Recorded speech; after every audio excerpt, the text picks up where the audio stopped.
Hey everybody, I'm Valentina Wilson in your community. A new Civil War trail sign was just installed in the town of Plymouth. It tells the story of a gathering of African American Civil War veterans. My guests today are Vincent Biggs, Tryon Palace's Program and Community Engagement Coordinator, and Mayor Brian Roth with the town of Plymouth. First of all, the ceremony took place over the weekend. Tell us what took place with that. We had a spectacular program and dedication of the marker and interpretive sign for the 1905 reunion of the 35th U.S. Colored Troops that took place on Madison Street in historic downtown Plymouth. It was just a wonderful, wonderful program that was put together. Everybody had an amazing time, and the amount of history that was talked about, factual history that we have here in our community in Plymouth, just amazing. This is great. We have photos and also video from that program that took place. And also, it's important to note that this marker is there to stay, and it's a part of history as well. And when we're talking about Plymouth, a lot of people who might not have been there, it holds a place in history because this is where the colored troops returned 40 years after the Civil War. How and why did they come together? Well, first of all, it's just phenomenal history embedded when we talk about the USCT colored troops. Coming together, as we know, is always that sign, that segment that we're unified, we stick together, and this is the freedom that we fought for. And so it means something when we gather together to recognize that. And they convened at a time during Jim Crow where they would come back to Plymouth and meet and stand firm and stand brave. And it wasn't a time of war, Mayor. No, it was not, but it was a very difficult time in our country's history. Following the Civil War, of course, we had Reconstruction, and then going into the next century, there was a lot of tension in the country as well. And but to have the 35th U.S. Colored Troops who were recruited through Plymouth, that's where they were inducted, for them to think so much of their experience in Plymouth, to want to come back for the 1905 reunion, that just says a lot about what transpired in Plymouth and their experiences and their emotional connection to our community.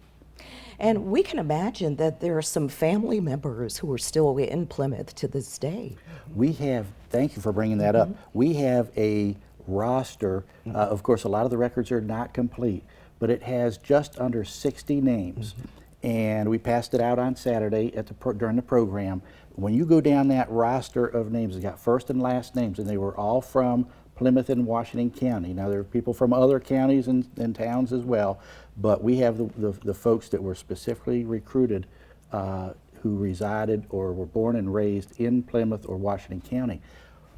The number of last names on that list is extraordinary, that we have people in our community with the same last names. I would say probably 80% or higher of the last names on that recruiting list, those names are still in our community today. I mean, you just get goosebumps hearing that, and how it just connects to hundreds of years ago and still going strong today with this effort. Vincent, talk us through the process of the 35th Colored Troops and how they served in a time where it wasn't necessarily a thing to do. It's everything you just said. Definitely want to highlight that the U.S. Colored Troops changed the narrative during that the Union War and the Civil War era. They changed the narrative with being able to help win the war for the North, you know, to lay on their side. And so, you know, they were commissioned to fight for your freedom, you know. And so we know that there were challenges that were definitely, you know, in place, you know, for all of these men, but they fought for their freedom. And so, you know, that's something I think that holds great significance. in our state. It really does, which brings me to Tryon Palace. And you have the reenactors, and they go out to community programs. They'll be out and about during Juneteenth, and they were at this very program over the weekend. How do you get involved with the troops or get them to come out to an event? Absolutely. So you would definitely contact my office over at Tryon Palace so we could work out the logistics. And the palace always, through into our executive director, always have the initiatives to educate the community and locally as much as possible. So this is an education opportunity for us. And so you contact our office and we will try to work out the logistics to be able to bring the U.S. Color Troop reenactors to your event. And those reenactors, what do they bring to this story? And does it touch them as well? Oh, wow.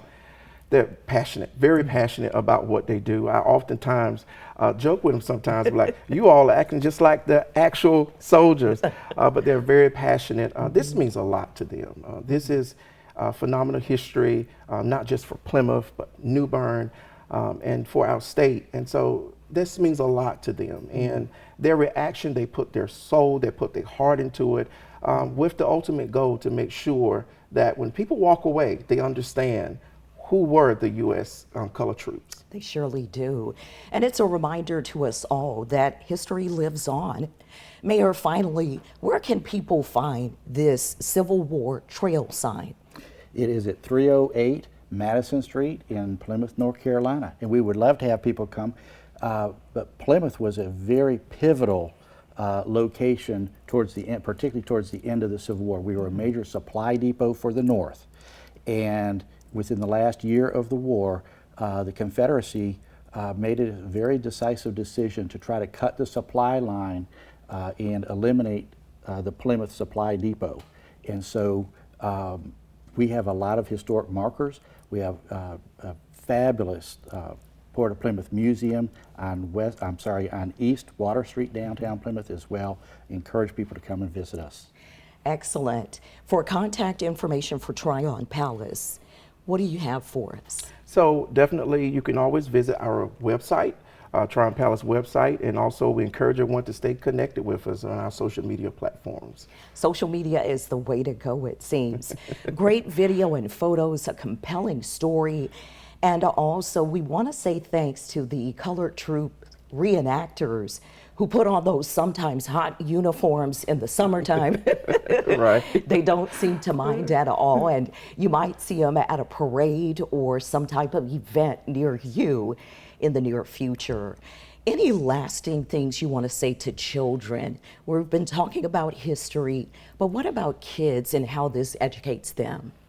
I think this is just another wonderful initiative to let our students know here, and children here in North Carolina know about the phenomenal history that we have in our state, in our communities, in the local areas where we live.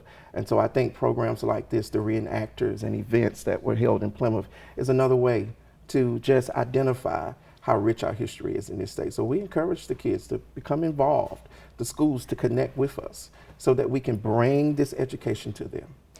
And it's rich indeed. You just heard the history of Plymouth and its involvement, a crucial program there in the middle of the Civil War, and also how Tryon Palace in New Bern is keeping all of these efforts alive.